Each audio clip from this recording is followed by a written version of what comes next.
Thank you for watching. Make sure you subscribe to the channel and click that notify button, and you'll never miss a video again.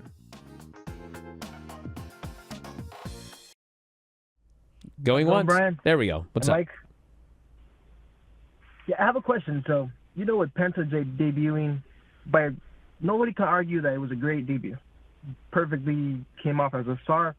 But do you think he's going to stay being presented as one? Do you think he's going to get lost in the shuffle in like 3 weeks?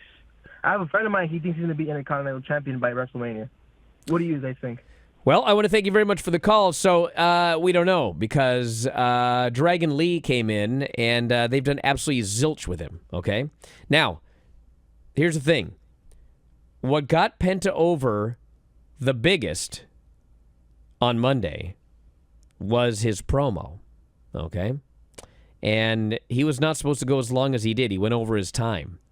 But, it was such a great promo, and it was from the heart, and he spoke Spanish, and they were in the right place at the right time, and these people went absolutely crazy for this guy, that even though he went over time, nobody was unhappy.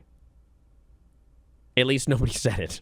There might have been people later in the show that got their time cut. But the point is, nobody was unhappy about it. He got himself over big. However, if we remove the promo, the idea was he was going to go in there, be presented as a superstar in the right place at the right time in San Jose. They literally delayed it a week because they had so many Undertakers and et cetera, et cetera. It's like, why have him get lost in the shuffle? We want this guy to be over. So they pushed it back a week. And if you watch this past Monday's Raw, he was, the show ended. He was the biggest thing on that show. And he was put in position to be a star. He was given a big star entrance. He was given a win over Chad Gable, clean. So I don't know what the future holds for Penta, but you cannot watch Raw on Monday and conclude they don't want to get this guy over, okay? And the other thing too is, where did Dragon Lee come from? AEW? Well, no, he came from New Japan, Mexico, did some indies. Where did Penta come from? AEW? Yes. What have they done with everybody who is even a modicum of a star that has come from AEW? The person who you could argue they did the least with was Ethan Page because they sent him to NXT and not the main roster. He won the title immediately, okay? When they get somebody who is seen as a star to jump from AEW, they try much harder to get those people over as compared to somebody they'll get from somewhere else.